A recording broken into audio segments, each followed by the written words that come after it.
It takes its name from the Roman god of war, a distant, rusty orb in the night sky, a source of rampant speculation for centuries.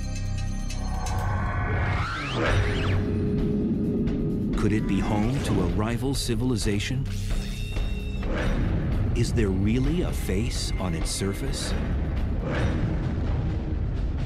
This intriguing planetary neighbor still captivates us. And as both a potential base for future colonization and the keeper of 4-billion-year-old biological secrets, Mars, the red planet, may hold the keys to both our future and our past.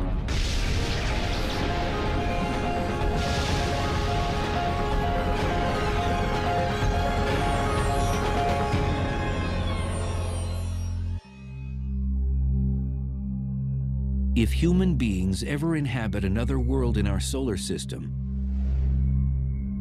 this is the most likely candidate. The red planet, Mars. To a visitor from Earth, a tour of Mars might be very reminiscent of places back home.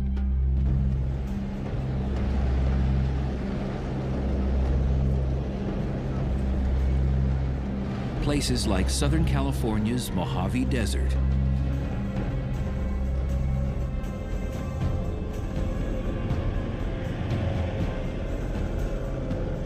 geo and astrobiologist Ken Nielsen finds this desert area so much like Mars, he comes here to try to better understand conditions on the red planet.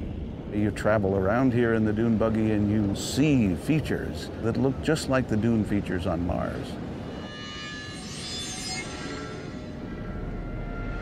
If you go further and look in the background and see all of these red hills full of iron oxides that we see on Mars,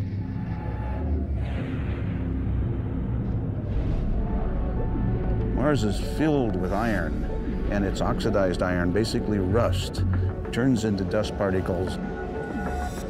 And in addition to the beautiful dunes, you have this red atmosphere, sometimes red all over the surface of the planet.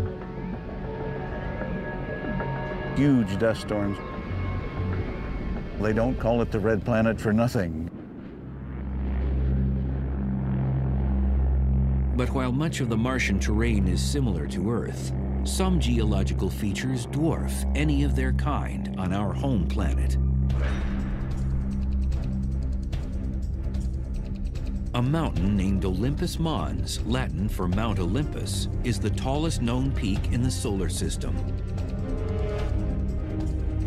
It's a now dormant volcano that rises 15 miles above the Martian surface.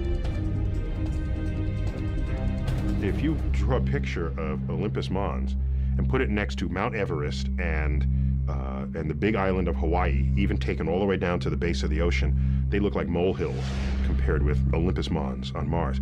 That mountain is so large, you could be on its slopes and you would not know that you're on the slope of a volcano because the base is so huge before you get to its summit. Yet, as awe-inspiring as the Martian surface appears, it is a brutal, inhospitable zone for human beings. 6 green board, 5, 4, 3, 2, 1, engine start, and liftoff of the Delta II rocket carrying the Spirit from Earth to planet Mars.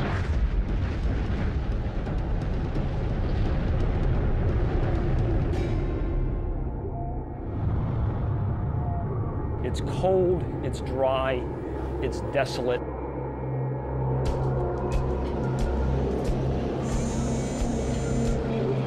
There are dust storms that can darken the skies for weeks or even months at a time. It goes down to 100 degrees below zero at night, every night. Compounding these cruel conditions is an atmosphere with no oxygen.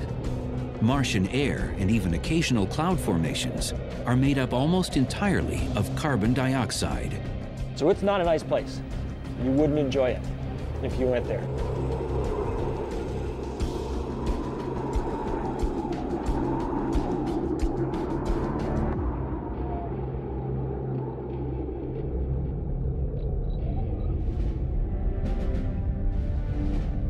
Mars is small relative to the Earth, only about half the size of our planet. And its distance from us is never less than 34 million miles. It appears as nothing more than a tiny red orb in our night sky. Even so, Mars has captivated humankind for centuries.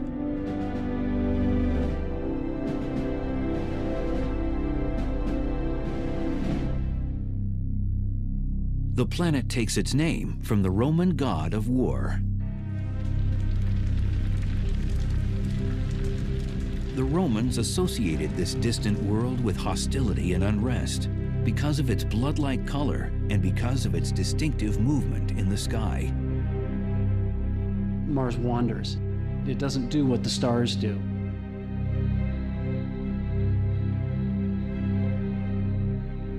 The red planet occasionally appears to be moving backward across the sky, a behavior that confounded observers for centuries.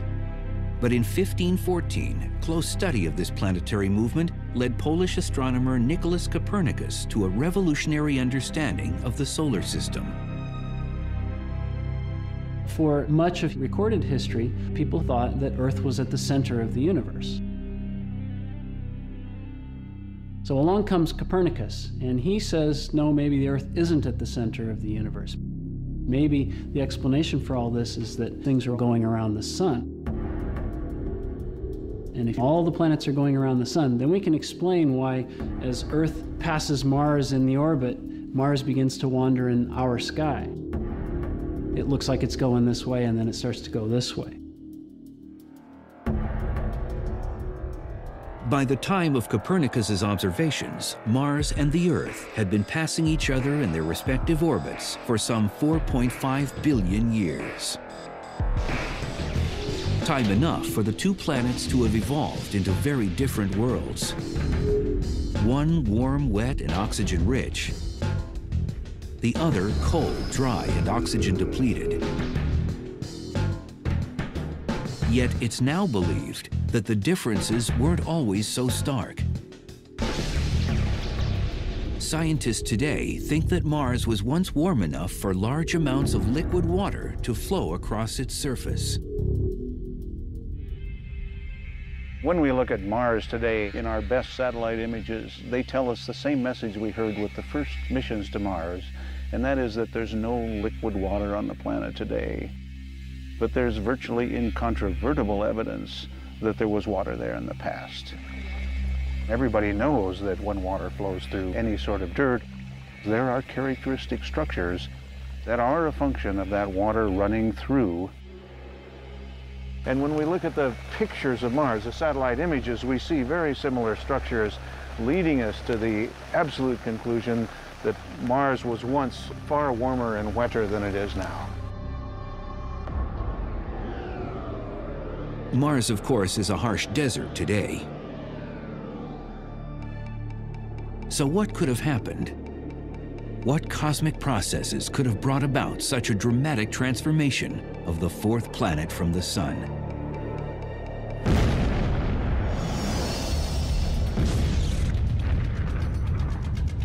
The story begins with the origin of the solar system. Somewhere in the range of 4.5 billion years ago, our solar system sprang from a supernova, a stellar explosion emitting a swirling mass of molecular particles and gases. This swirling mass, or nebula, began to cool, and as it did, it condensed and separated into rings of particles. These particles began to accrete, or gradually clump together to form planets. The accretion process creates heat, and heavier particles sink to the center of the accumulating mass. So Mars eventually formed a molten iron core. This churning molten core generated a powerful magnetic field. The field projected outward, surrounding Mars like a protective shield, blocking harmful emissions from the Sun.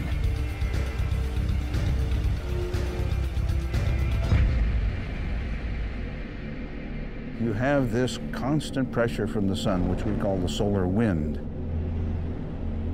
The solar wind's made up of protons, electrons, cosmic rays, all of these kinds of charged particles that could ionize the atmosphere, as we call sputter it away.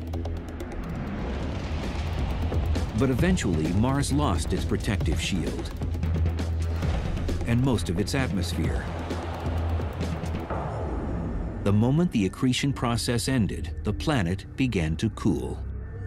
The iron core was no longer able to generate this magnetic field, and then the solar wind started pounding the surface of Mars. That's a scenario that a lot of people believe.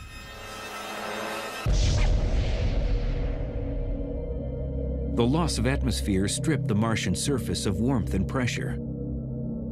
And since water needs both warmth and pressure to remain in liquid form, water is no longer stable on the Martian surface.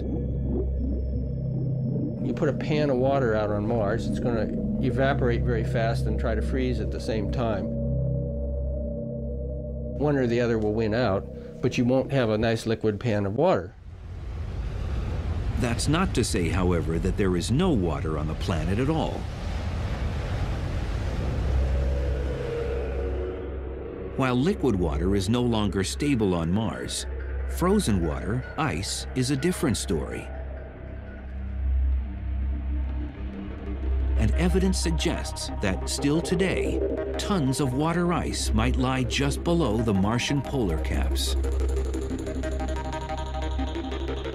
Locked within that ice might just be the holy grail of space exploration.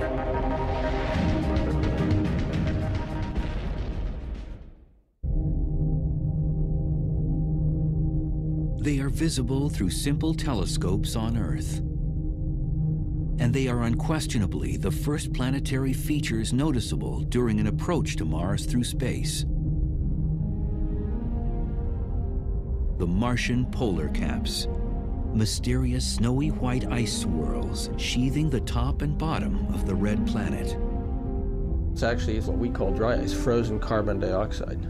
The atmosphere is very thin and it's nearly all carbon dioxide. So when it gets very cold, what condenses out is carbon dioxide snow, carbon dioxide ice. But while the white caps are certainly a colorful planetary feature, it's not the frozen concentrations of CO2 themselves that are of most interest to scientists. It's what's thought to be hidden beneath the polar caps that could have massive significance. Lurking just below the topsoil may be millions of tons of frozen water. Water ice, hidden from view, appears to radiate out hundreds of miles in all directions from the poles. And leading scientists think it could be the residue of once vast oceans. Likely the water is now frozen in a kind of permafrost beneath the surface. But maybe there are pressures and temperatures in various areas of Mars that have liquefied the ice and created perhaps aquifers.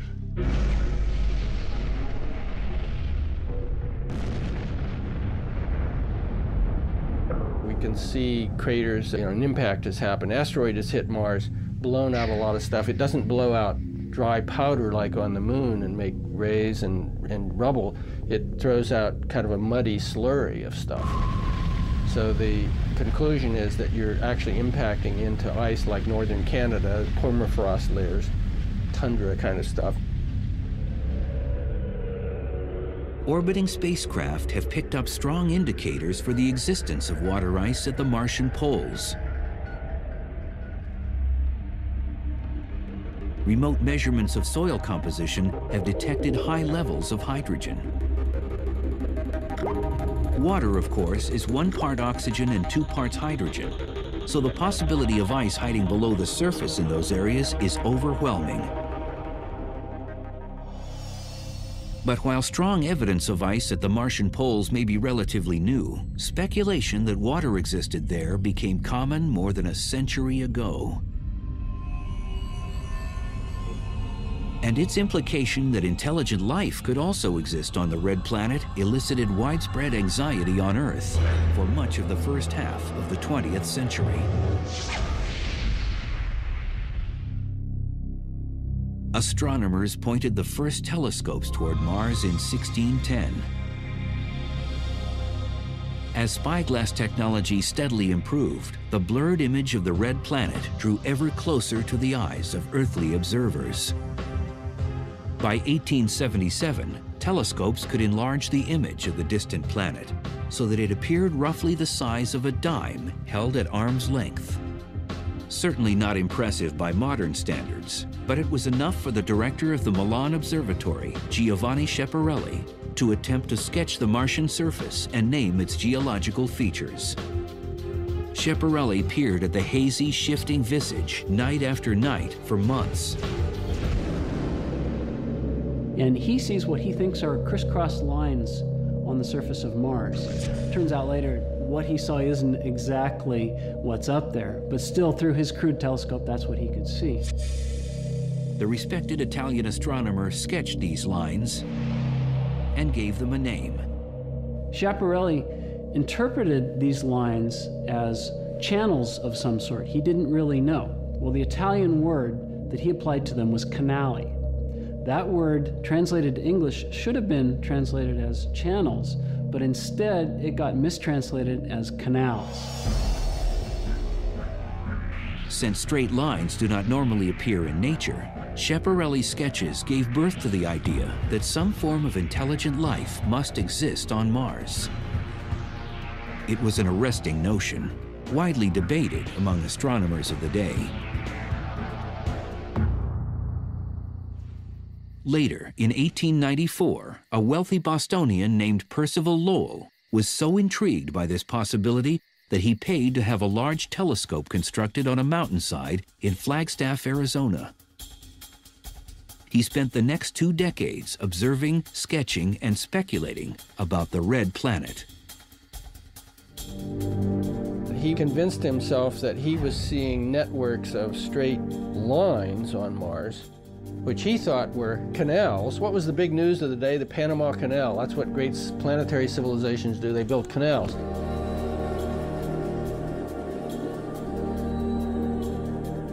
So this was canals to bring the water down from the polar ice caps. Mars was cold and far from the sun and dry, and so he knew that, and so he thought, well, they have to move the water to live on Mars.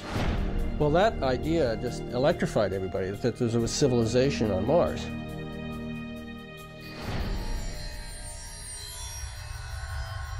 Against this backdrop, on Halloween night 1938, a young actor named Orson Welles broadcasted a dramatization of War of the Worlds, a novella by British author H.G. Wells, in which sinister Martians land on Earth and wreak havoc. We now return you to Carl Phillips at Grover's Mill. Ladies and gentlemen, here I am. Wait a minute, something's happening. There's a jet of flame springing from the mirror, and it leaps right at the advancing men. Lord, they're turning into flames. Thousands of citizens believed the invasion was real. You're deeply shocked and deeply regretful. The misunderstanding was short-lived, but even so, the broadcast only served to fuel public speculation about potential intelligent life on Mars.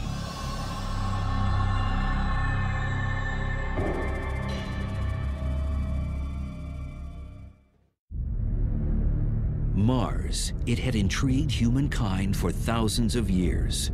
And in the mid-20th century, humans finally got a closer look at the mysterious planet.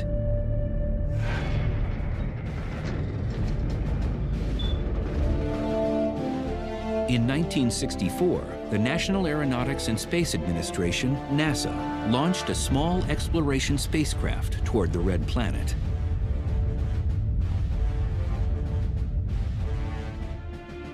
Its name was Mariner 4. It had a television camera, and its mission was to fly past Mars and send back pictures. It could only make one pass.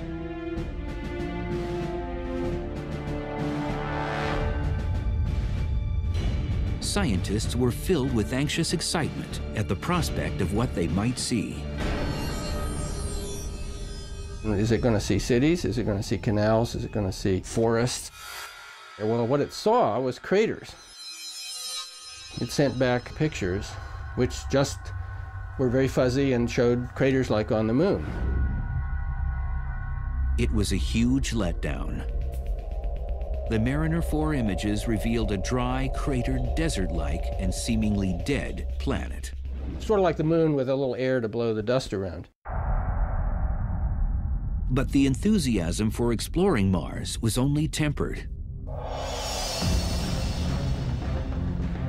And 6 years later, in 1971, NASA sent another spacecraft to the red planet, Mariner 9. But this time, rather than just making a single pass by Mars, Mariner 9 was engineered to orbit the planet for weeks and do a complete mapping. The effort paid off.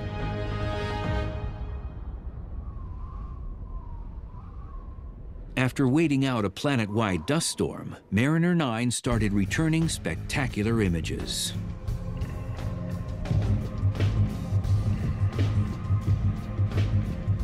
It discovered the Tharsis Bulge, the sort of potbelly of the planet near the equator. The bulge is a result of concentrated and massive volcanic activity. The dominant feature of the Tharsis Bulge is the monster volcano Olympus Mons. Olympus Mons is about the size of Missouri. If you put it in the middle of the U.S., it would dominate that picture. If it had a major eruption, a volcano of that size would probably fill up one state on every side of Missouri. So my hometown in Iowa would be under lava. Interestingly, it's composed of, we think, 3 separate volcanoes, or at least it's erupted in 3 different ways. If you fly over the top, you see 3 separate calderas. So it isn't just 3 times larger. This is a monster geological event.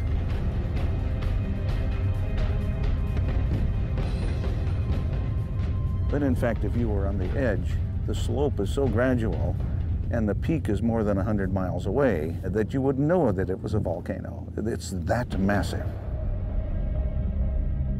And Olympus Mons is not alone. A few hundred miles southeast of the mountain stands a diagonal row of 3 other evenly spaced enormous volcanoes, each larger than any of its type on Earth. Yet, as magnificent as it is, the Tharsis region isn't the only spectacular geological feature discovered by Mariner 9. At the eastern edge of the bulge is a colossal tear in the crust of the red planet. It's called Valles Marineris, Mariner Valley, in honor of the Mariner 9 orbiter itself. You look at this thing, it is like the width of the United States. It's this cleaved valley. You know the Grand Canyon in the United States? Pump it up, put it on steroids, make it the size of the United States itself, you've got Mariner Valley.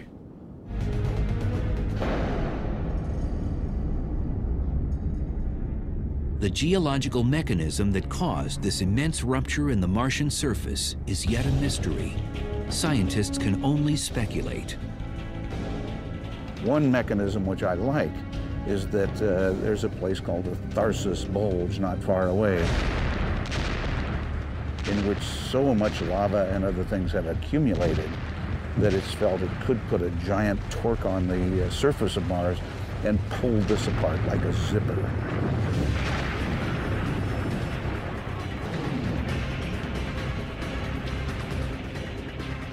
Well, who knows if that's true, but one needs a mechanism different from anything that we know to explain the existence of that.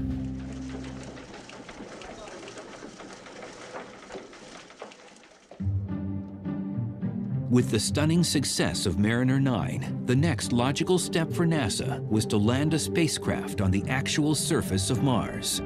Scientists were eager to test rock and soil samples for signs of life.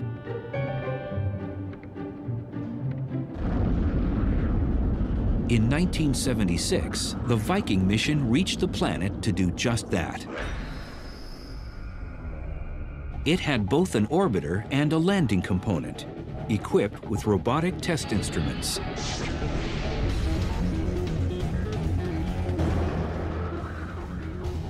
and we get right down on the surface and we scoop up some soil and we don't find a thing. Mars looks like a cold, dry, dead place.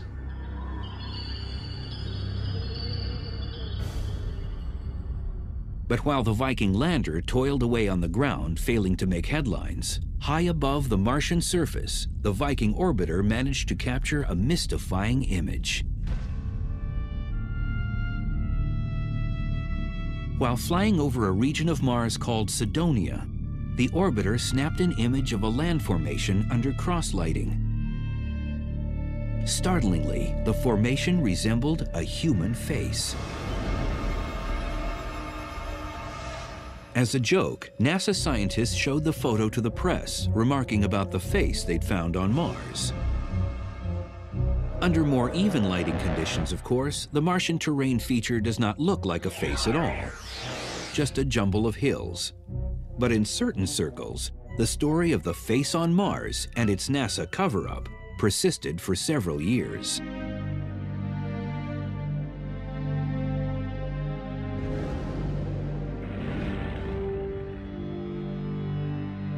True Mars enthusiasts, on the other hand, faced a more sober reality following the Viking mission. With no definitive evidence of biology resulting from the Viking experiments, interest in returning to the red planet quieted for several years. Then, in 1984, a young scientist on an expedition in Antarctica made a discovery that ultimately infused new energy and hope into the quest to uncover life on Mars.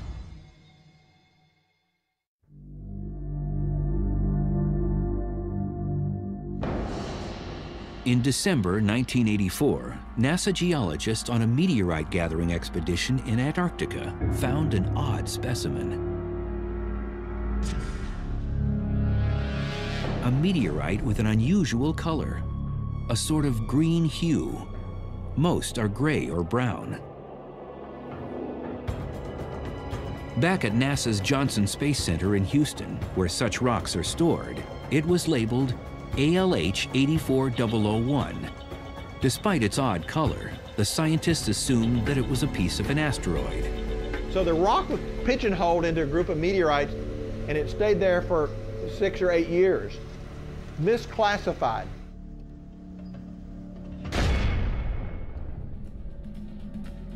Then, in the early 1990s, an analyst researching asteroids placed a piece of ALH 84001 under an electron microscope.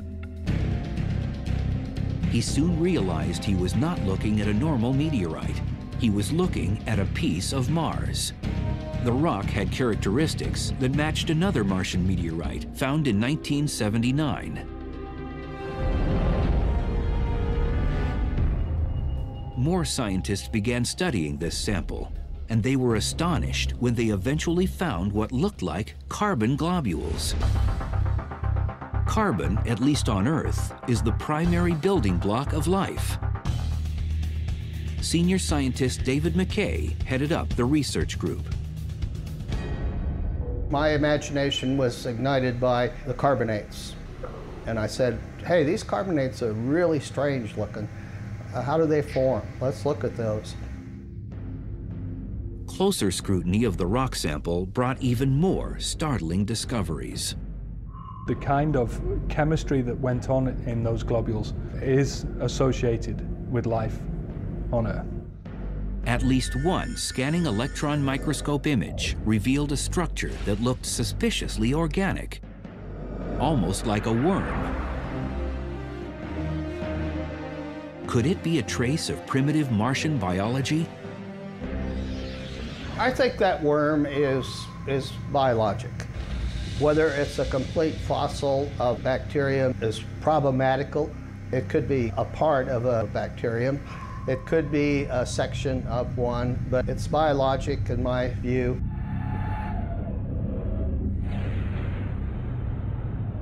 I'd like to welcome everybody here today. It's an unbelievable day. It's very, very exciting for me. Finally, in 1996, after more than 2 years of study in which they had built 4 independent lines of evidence, the team was ready. Dr. They announced their hypothesis. ALH 84001 contained possible evidence of past life on Mars. We conclude that this is evidence for early life on Mars. NASA held a major press conference, but not everyone was convinced. Labs across the globe requested samples of the rock to conduct their own analyses. In the end, after months of, at times, acrimonious debate, the consensus was that there was no consensus.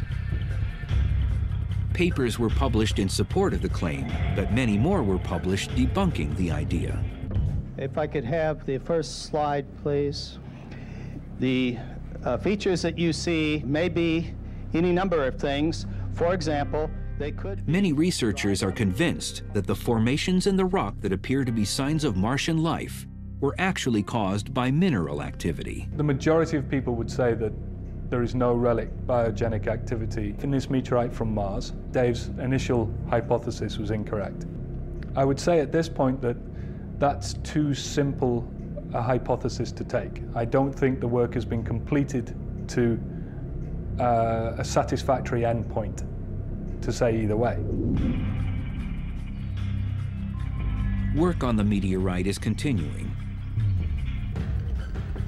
But even if researchers never confirm that the rock contains signs of Martian life, the ALH 84001 episode has already completely reinvigorated interest in the quest for life on the red planet.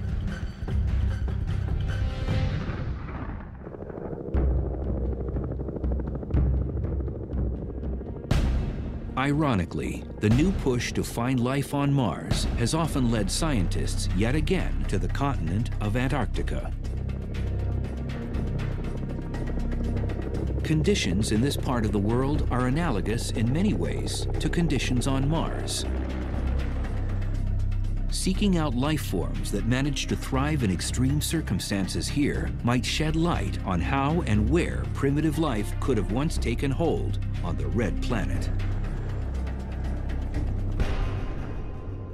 One environment astrobiologist Dale Anderson focuses on is at the bottom of lakes, covered year-round with thick layers of ice. Most people said that because of the thick ice covers, you would find nothing but rocks. There would be very little to nothing on the bottom.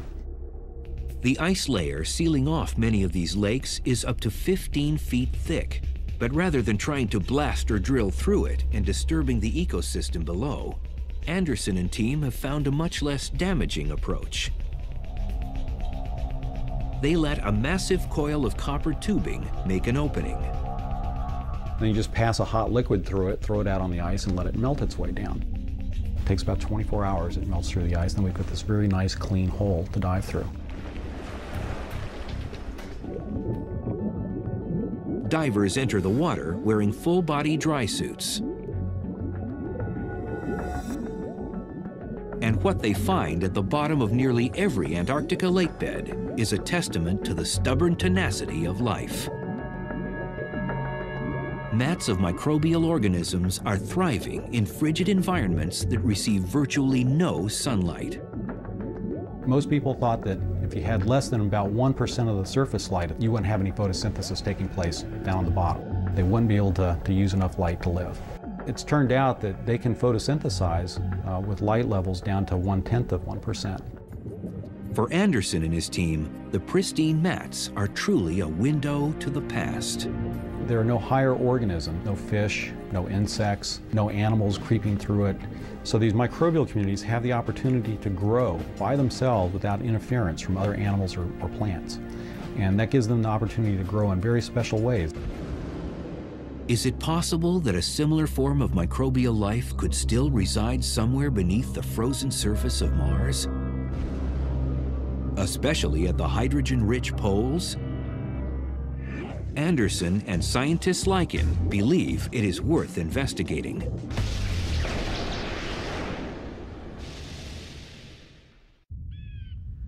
T-minus 10, 9, 8, 7, 6, 5, 4, 3, 2, engine ignition, and liftoff of the Delta II rocket with the Mars Exploration Rover.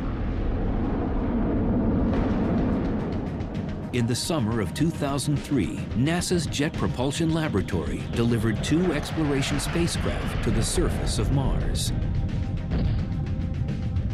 Missions to the Red Planet are only feasible once every 2 years during a specific short window of time.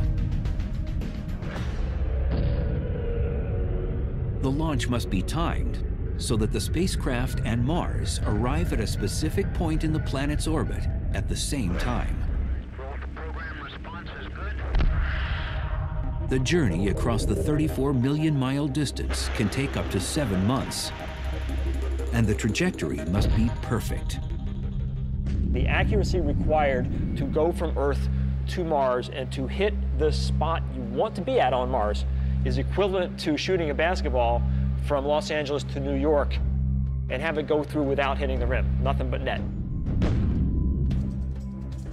All systems are go for entry, descent, and landing. We are currently 6 minutes from landing at the Gusev crater in the southern hemisphere of Mars. Current velocity 1,356 miles per hour. Expected parachute deploy in 5 seconds. Parachute lift detected.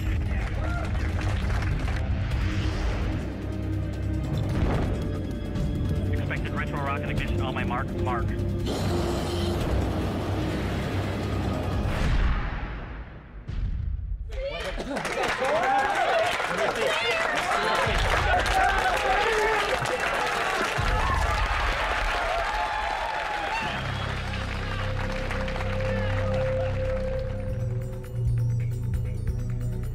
The spacecraft were actually rovers, robotic vehicles capable of traveling across the Martian surface and poking around. The rovers are robot geologists. Their job is to be our eyes, our feet, our hands on the Martian surface. We experience Mars through them. They can reach out and they can touch rocks. There's this device called the RAT, R-A-T, the rock abrasion tool, which is a diamond tip grinding tool that we can use to grind into the interior of a rock, and so we can actually get a window inside the rock. They have sensors on the end of that arm, like there's a microscope for telling us in detail what they look like. So we've got a whole bunch of tools similar to what a geologist would want if they were actually physically there on the scene. The rovers were named Spirit and Opportunity, and they are still exploring regions of Mars today at locations on the planet hundreds of miles from each other. Spirit landed in an area dubbed Gusev Crater. The crater is believed to be a dried-up lake bed, so if the water it once held contained biology, Spirit might uncover signs of it. Opportunity touched down in a region called Meridiani Planum. The area is intriguing because it contains an ancient layer of hematite, an iron oxide that on Earth usually forms in a spot that held liquid water. So far, neither rover has found signs of life. But both Spirit and Opportunity have uncovered ample proof that liquid water was once plentiful on the surface of the Red Planet. We've seen places where water soaked the rocks beneath the surface. We've seen places where water came to the surface and flowed over the Martian surface, creating little ripples that are still preserved in the rocks billions of years later. But neither rover is close enough to the tundra-like Martian poles to uncover actual frozen H2O. That is the primary goal of a new mission to Mars, launched in the summer of 2007. This mission is dubbed Phoenix, and its plan is to place a stationary lander in the region of the Martian North Pole. The lander has a sturdy robotic arm equipped with a scoop. Phoenix will excavate the polar soil. Dr. Peter Smith of the University of Arizona heads up the project. Our entire scientific mission is about understanding the properties of the soil and its interaction with the ice, and the properties of the ice and the ice interaction with the atmosphere. We have only one way to study it, and that's by using our robotic arm as our backhoe, if you like, that's going to dig a little trench and provide samples of both soil and hopefully wet soil, if we can find it, and ice. And we will analyze those samples with instruments on the deck of our spacecraft. The lander will beam signals back from the Martian surface, reporting the results of the remote soil and ice analyses. But before Phoenix has even had a chance to make it off the launch pad, a new wrinkle in the saga of water on Mars has revealed itself. Images beamed back from a spacecraft currently orbiting the red planet show evidence of a very unexpected event.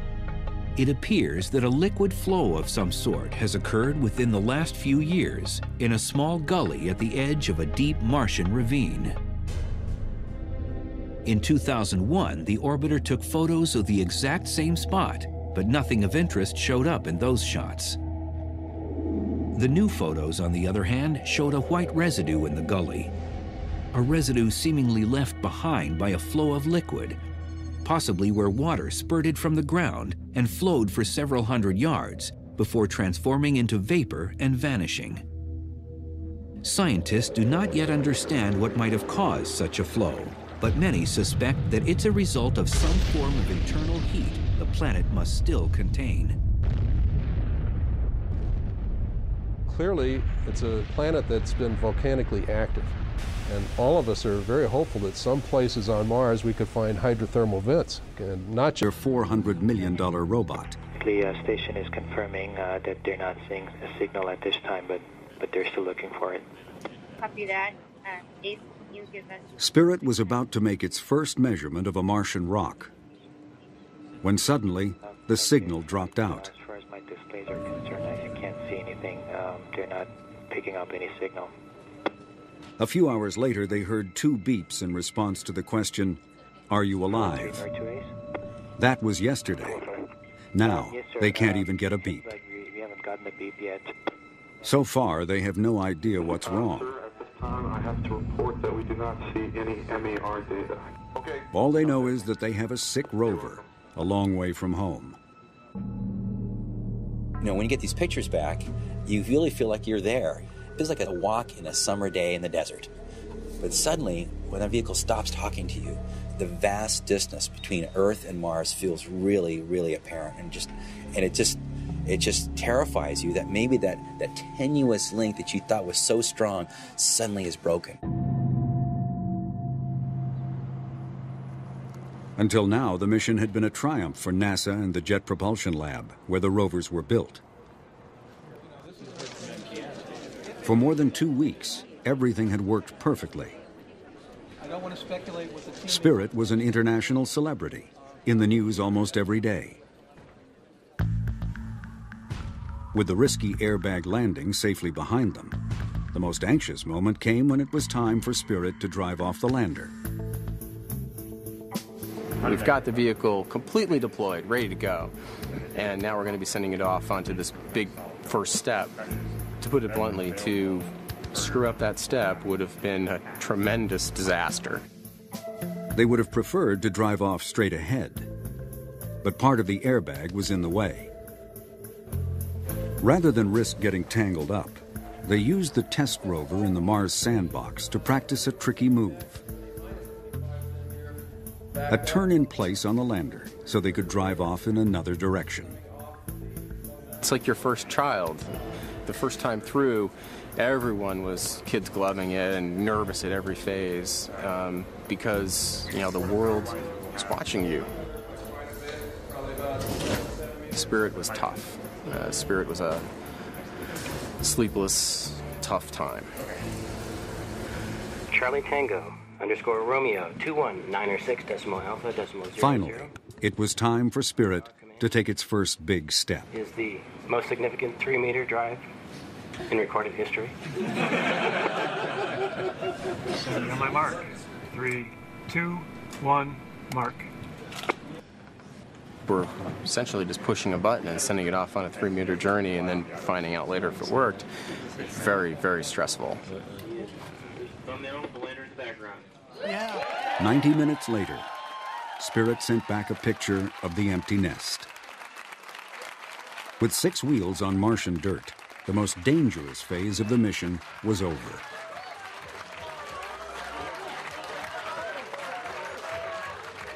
The time had come to start exploring Mars. This is what everyone had been waiting for. And then Spirit stopped talking.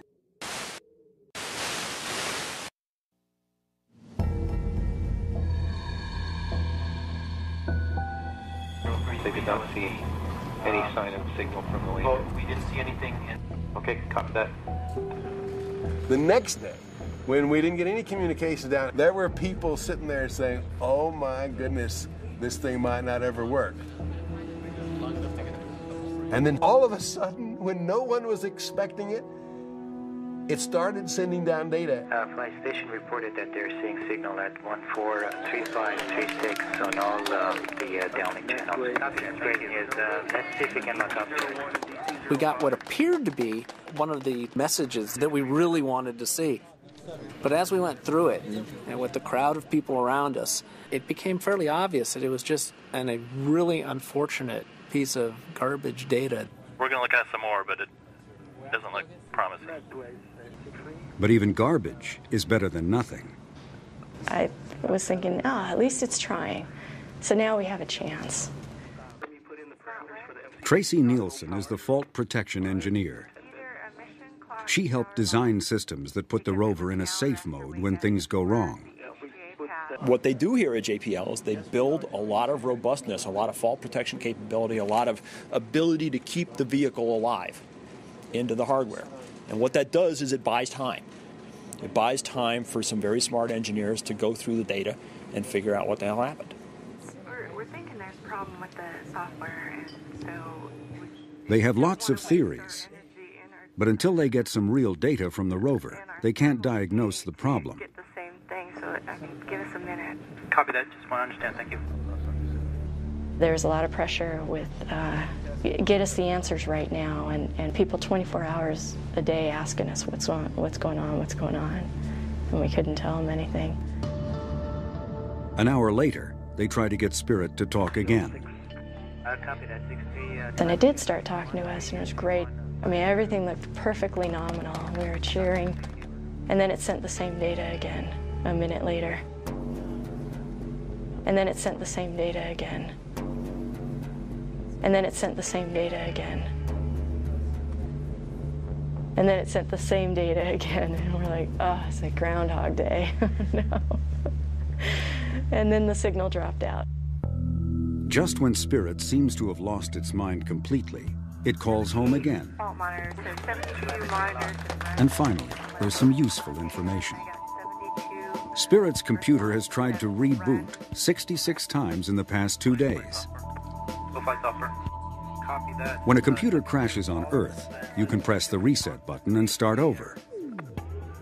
But when Spirit crashes, there's no one there to press the button. So it's programmed to reboot itself.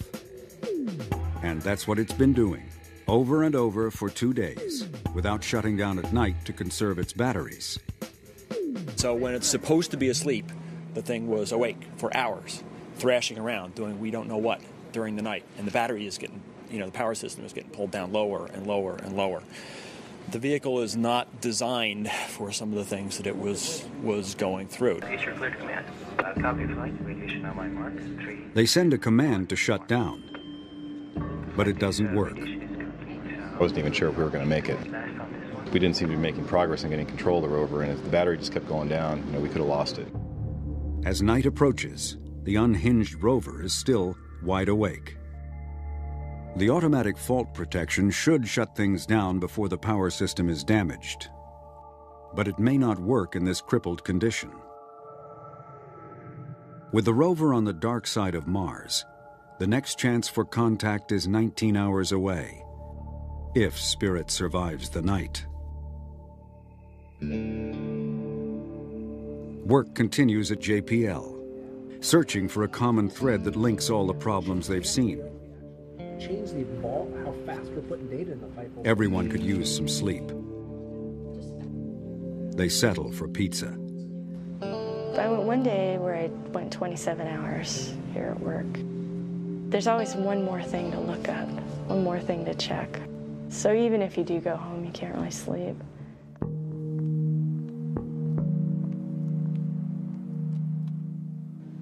Tracy spends this night working with the test rover, trying to reproduce Spirit's puzzling behavior, while the rest of the team pursues other leads.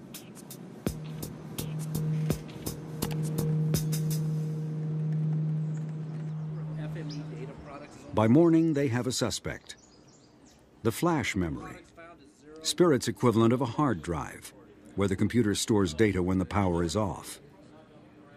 And as it turned out, there was a way, which we'd used in test, to isolate flash memory and keep it out of the picture altogether. Flight mission, your go. Still not knowing if Spirit survived the night, they send the command to restart without the flash memory.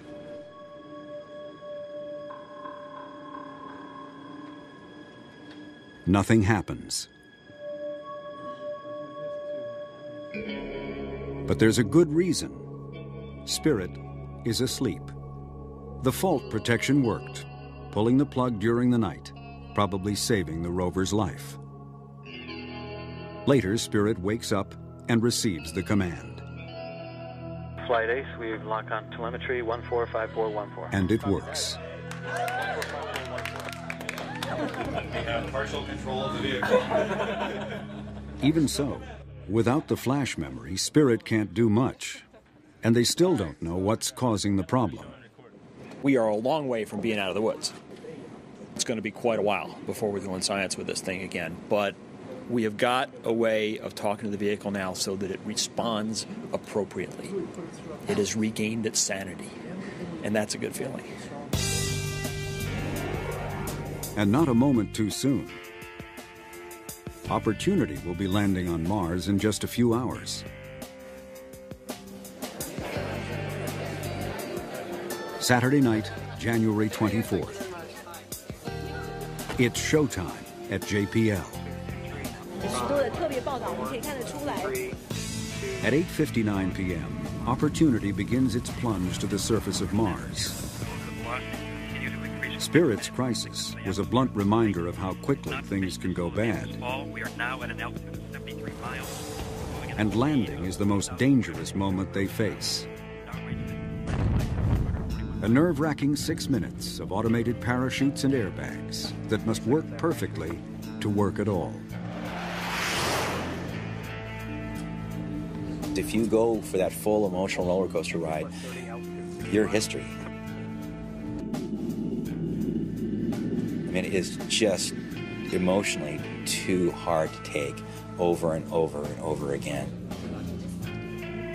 Though this is an exciting ride, you know. If we get this vehicle down the surface of Mars, we'll be very, very, very happy. The spacecraft is bouncing on the surface of Mars and rolling around. The antenna is pointed in many different orientations. LCP, we see it on the LCP. We're seeing it on the LCP.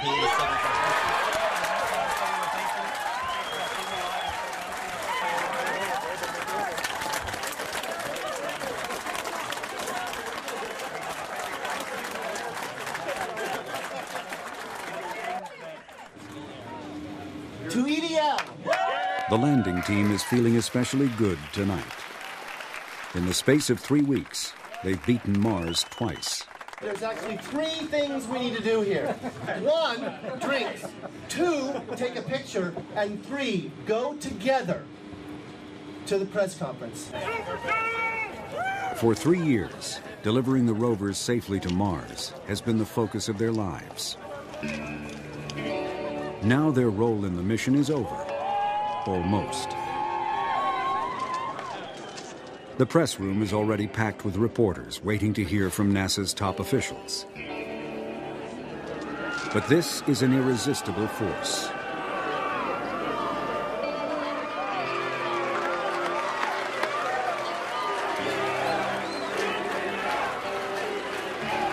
These engineers are now the world's leading experts at landing on Mars.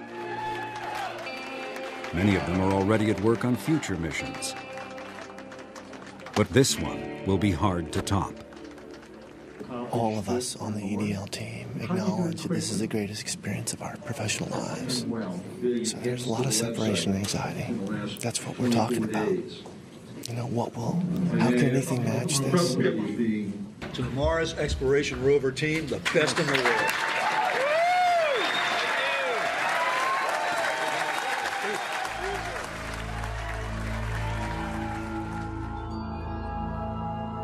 Spacecraft have been visiting Mars for more than 30 years. From orbit, they've seen ancient floodplains, dried up lake beds and river channels. Strong evidence that this now cold, dry planet was once bathed in liquid water, the essential ingredient of life. Recently, scientists have found life on Earth in places they never thought possible before. Miles deep underground, beneath Antarctic ice, even in boiling water by deep-sea volcanoes, living on the chemical energy of sulfur instead of sunlight. Wherever they look, if there's liquid water, there's life. So if early Mars had water, perhaps it had life as well. But so far, attempts to find it have failed. And so have attempts to find proof that Mars really was wet. The evidence that we should find, we don't find. We don't find the minerals that would suggest that there was lots of water around on Mars long ago. However, we do find the channels. So there's a contradiction. There's a question, what's going on this planet which has part of the evidence, but not all of the evidence? To find the answer, Spirit and Opportunity will explore sites that look like they once had water and try to prove it on the ground. For Spirit, the science team chose Gusev Crater, which they suspect was once a huge lake fed by a channel the size of Grand Canyon. And on the other side of Mars, they chose Meridiani Planum, where an orbiter recently detected a mineral called hematite, which sometimes forms in contact with water. This is where Opportunity just landed. That's the first time in the history of planetary exploration that a chemical signature on a surface of a planet of the type we were looking for, related potentially to water, was staring at us. Oh, look at this one. Look at this! The first pictures are stunning. Just a few feet away from the lander is an exposure of bedrock, the first ever seen on Mars. Holy smokes. I'm sorry, I'm just blown away by this. Bedrock is the holy grail of geologists, a record of ancient environments carved in stone. This is the sweetest spot I've ever seen. That outcrop in the distance is just out of this world. I can't wait to get there. I got nothing else to say, I just want to look.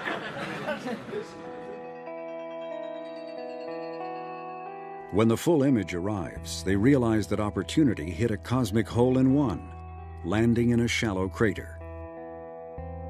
We got lucky. I mean, we just got damn lucky. You know, Tiger Woods couldn't do this. We just went right into it. And so we're lying in the bottom of this crater, and the beauty of that is that the crater walls expose materials that we wouldn't otherwise see. I mean, there's this wonderful rock outcrop here. And if we were out driving on the plains, this stuff could be a meter beneath our wheels, and we'd never know it was there. Instead, because we fell in this crater, there it is.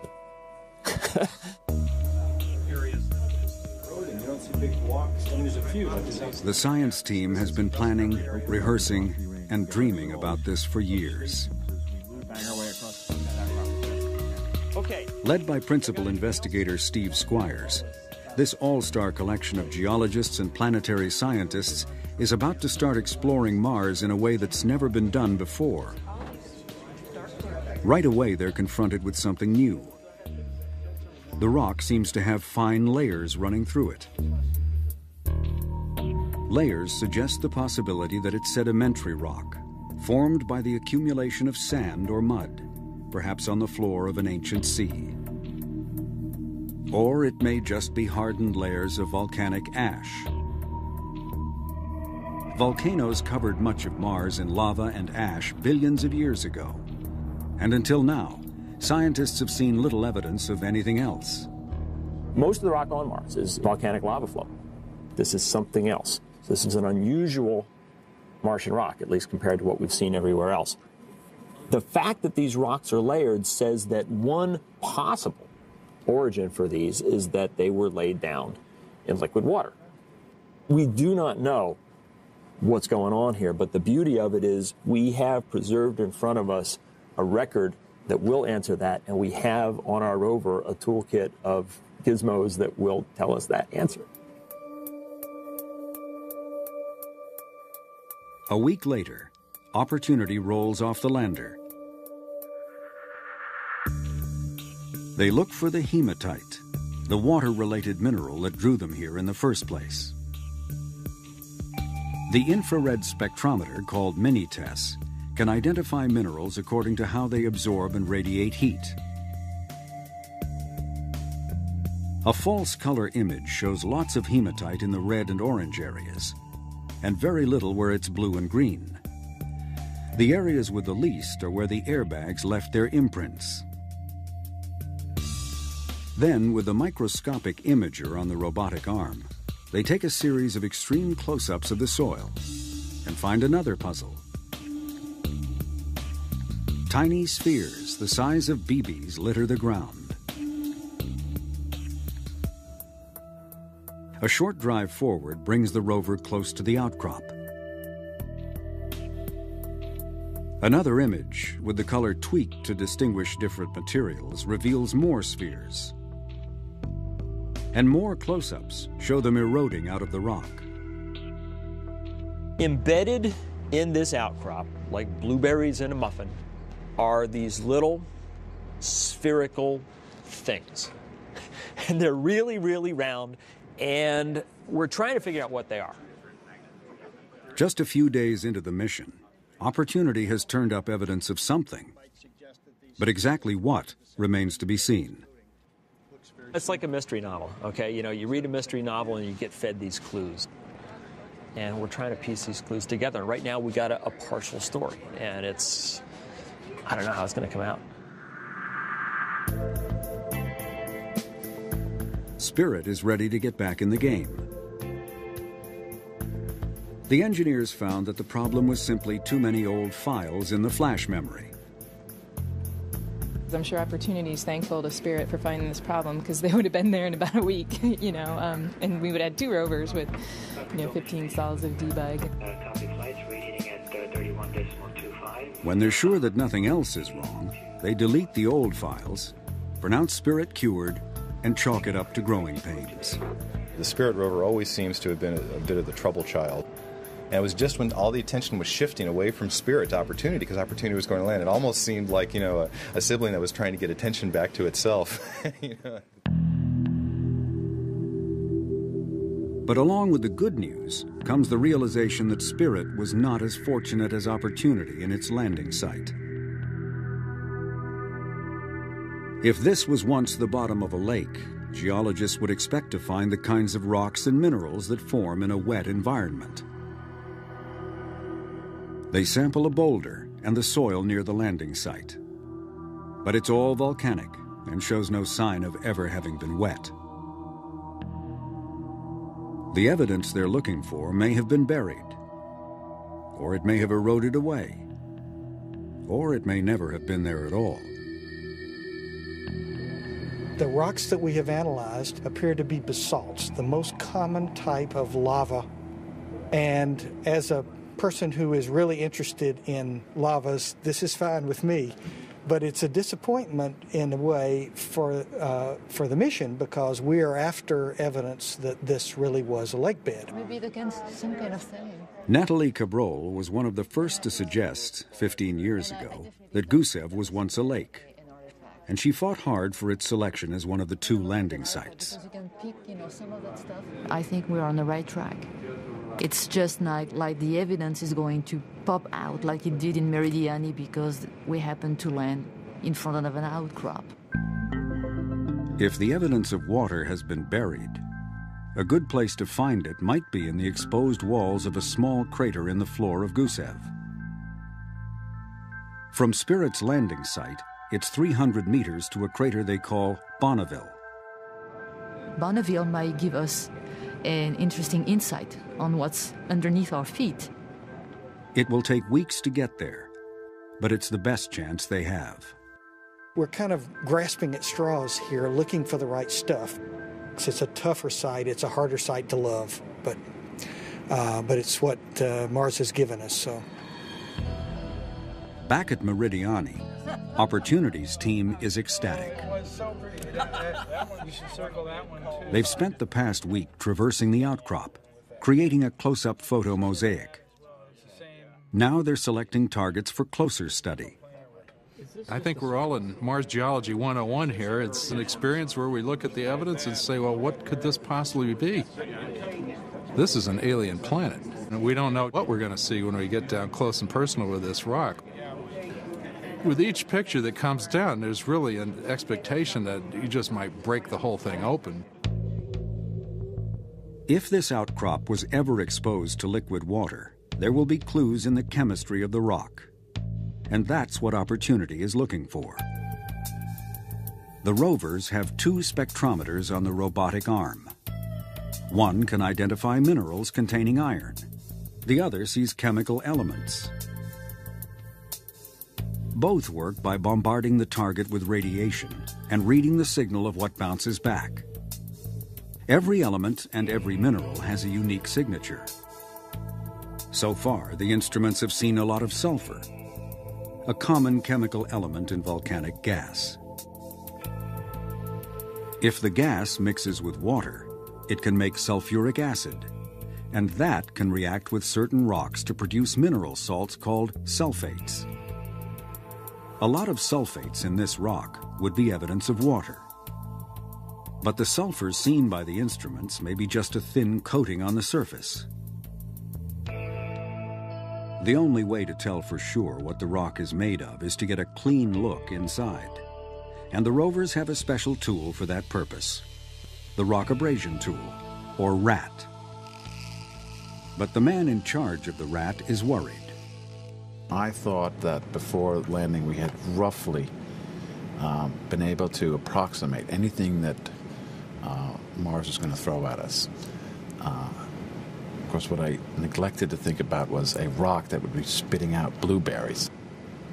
What we're afraid of happening is that we're going to dislodge one of the spherules, and that it's going to be like a pinball machine between the RAT and the surface of the rock. And this could be something that causes us some problems. Oh my God. Squires thinks they're onto something big. But what are we dealing with here? I mean, this rock. Steve Gorovan's team spent years developing the RAT. This does not look volcanic. This is not basalt. There's not too many other things left. Now the mission is riding on it. Well, we're going to get to the bottom of it, so... Yeah, exactly. Literally. And it's you who got to do it. Okay. I will. The science team selects a piece of the outcrop called El Capitan for Opportunity's first RAT. Squires shows the rover driver the area where they want to work. Then the driver builds a set of commands that will tell Opportunity exactly how to get there. Incredibly, considering that the rover is on Mars, he'll get it to within a few centimeters of the desired spot. Meanwhile, Gorovan has blueberries on his mind. He picks a spot to RAT that looks berry-free on a full-size image. But when the close-ups arrive, he gets an unpleasant surprise. More blueberries. Look at this. You cannot see this berry in the place that we looked at. You just can't see it. You got it properly registered with the PanCam? You know where you are? I did not see those spherules in the PanCam. Steve, sit down with some PanCam images and get this stuff registered. You got to figure out where you are, man. I promise that's what Phil and Keel are doing. That's what we've been doing since I got here. But we can't find this. We're not at the Well, edge. it's obviously there. We'll solve it. Solve it. Solve it by the science. Hey, we got paid. We'll solve it. Every day on Mars brings new problems, and they have to be solved quickly. The rovers wake themselves up each morning when the sun hits their solar panels. at which point they're ready to receive instructions for the day. But they're on opposite sides of the planet, so as day begins for one, it ends for the other.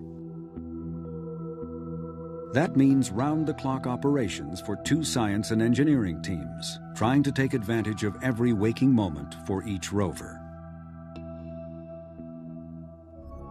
And there's another problem. The Earth day is 24 hours long. But the Martian sol is 24 hours and 40 minutes. Every day the rovers wake up 40 minutes later. And to stay in sync, the people on Earth must do the same.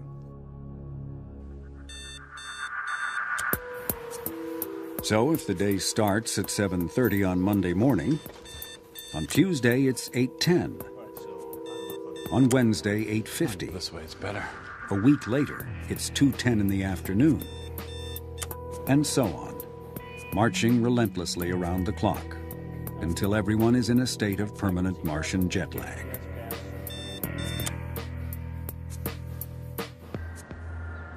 This is indoor work. Earth days and nights are blocked out. Diets tend to suffer. The primary food group is ice cream. It's trouble. There's no doubt about it. It's definitely trouble. There's an excess of cookie dough piece pops consumed in this organization. Mars time is especially tough on families. Cindy Oda is on the communications team. Her husband, Jeff Bizadecki, is a rover planner. Their work schedules change every day. But their two little girls, ages 3 and 5, live strictly on Earth time.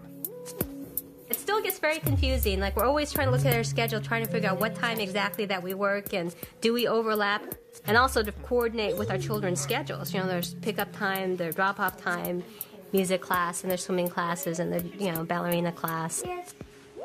If we didn't have any Earth time at all, it would make things a lot easier. It's the salt. This is 5 millimeters. It's even tougher for those who try to keep up with both rovers. They're both exciting. I like to go back and forth between the two. It takes real effort to force yourself to go home and sleep. It takes real effort to eat. But yet you don't want to miss anything. You don't want to say, oh my gosh, if I go home for a week, I'll come back and they will have figured it all out. Yeah, we gotta go to this place and beat the hell out. Each day is a race to absorb the new data coming down, and then while the rover sleeps, to prepare a plan for the next sol that's ready to uplink the moment the rover wakes up in the morning. No one knows how long the rovers will survive, so every minute counts. At Meridiani, the pressure is on to choose a spot to rat on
explain away other than water having been massively involved in creating this stuff.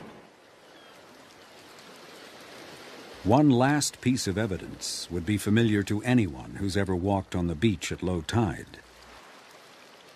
Ripples created by the flow of water over loose sand.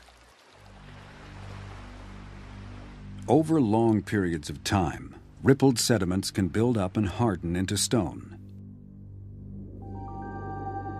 The water is gone, but the ripples are still there in the layered rock at Meridiani. Where the water came from is still unknown. But one possibility is that it came from below, as groundwater laced with sulfuric acid, percolating up through the volcanic bedrock, leaching out elements like iron, creating a broth of dissolved salts. At times, the water would flood the surface, forming shallow lakes or seas that would last for a while and then evaporate, leaving a crust of the dissolved sulfate salts behind. This may have happened repeatedly, building up a thick deposit of salty rocks over time. The hematite blueberries would have grown within these rocks while they were saturated with water. Now the water is gone, and the rock is eroding away, leaving the harder berries behind. So we think we're parked on what was once the shore of a salty sea on Mars. That's pretty cool. 2 months into the mission, NASA is ready to tell the world what's been found. The first proof of liquid water on another planet. Opportunity's latest science returns from Mars have profound implications for future exploration. And that's going to be the topic. For centuries, people have wondered whether there was ever life on Mars. Shallow, salty sea. Now we've found one place, at least, where life had a chance. We know that there was standing water there sometimes, but not all the time, for at the very least thousands of years. We also know that the planetary surface was dominated by the chemistry of sulfur. Does life live in that kind of environment on Earth? Absolutely. There are microbes on Earth that thrive in sulfuric acid, and many species that use sulfur compounds as their source of energy. If life were present on Mars 3.5 billion years ago, very likely some of that life could have figured out a way to tolerate the environment at Meridiani. Whether or not there was life present to take advantage of those conditions is still an unsolved question. If life was there, the evidence is likely to be preserved in the kinds of minerals that formed at Meridiani. But to find it may take instruments more sophisticated than any that can currently be sent to Mars. So in 2013, NASA hopes to bring a few well-chosen rocks back to Earth. Between now and then, a series of new missions will make sure they choose the best possible rocks when the time comes. Our strategy is to understand the big Mars, so when we look for life, we're not misled. Let's take this finding, Meridiani, and let's extrapolate it across the planet. Where else on Mars does it look like that? Is this the Holy Grail place to go look for life? Maybe there's better places. So we've got, for the first time, clear-cut direction. They were expected to last just 90 Martian sols. But months later, the rovers are still at work. Opportunity climbs out of Eagle Crater and takes in the view. Billions of blueberries, formed in rocks that have long since eroded away. And on the horizon, the rim of a much larger crater called Endurance, where the water story of Meridiani takes on a new dimension. Exposed in the walls of this stadium-sized crater are massive outcrops of layered rocks. Salt-rich rocks like those in Eagle Crater, but a much deeper slice of Martian history. There's meters of sulfates here.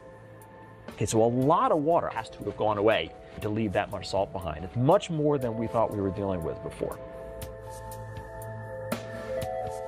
Opportunity spent 6 months inside Endurance Crater, working out the details of the water story at Meridiani, which may span hundreds of thousands, if not millions of years.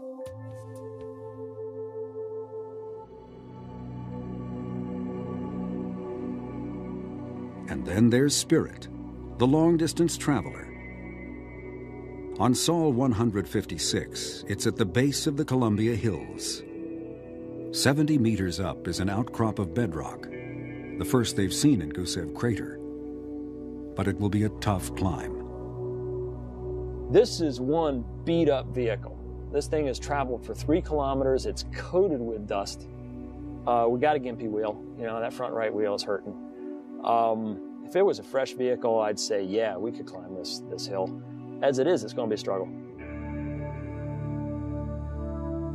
A month later, Spirit has beaten the odds and become the first mountain climber on Mars. And it's here that the rover finally gets lucky.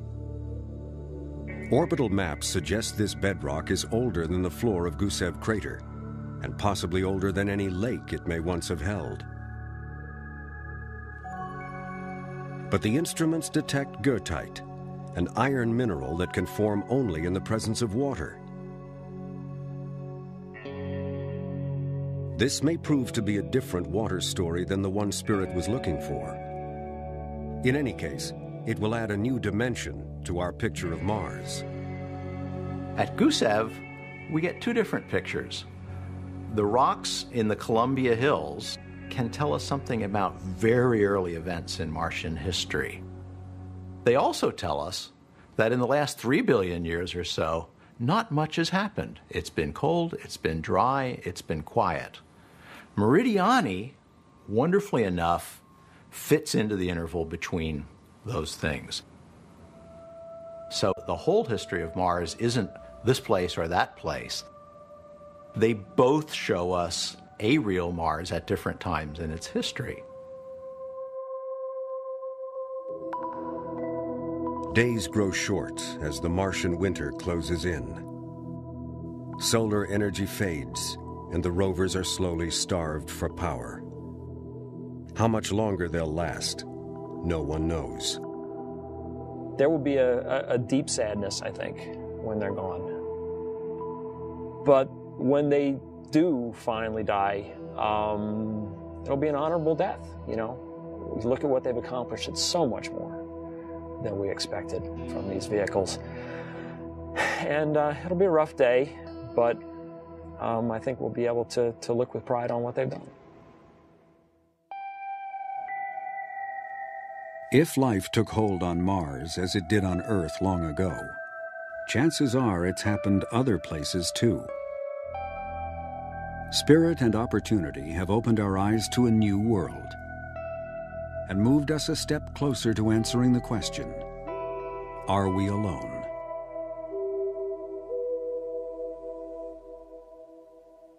Next time on Nova, once hailed as the missing link. He's not African, he's not German, he's British. The greatest discovery of the 20th century turned into one of the biggest frauds in science. The public was scandalized. Who was behind it? The boldest hoax.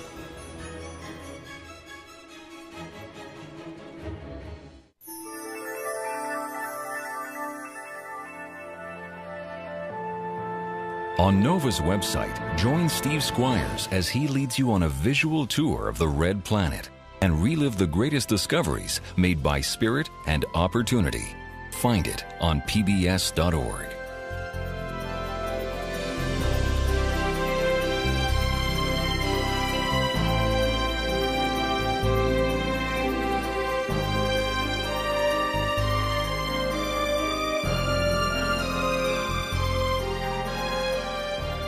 To order this show or any other NOVA program for $19.95 plus shipping and handling, call WGBH Boston Video at 1-800-255-9424.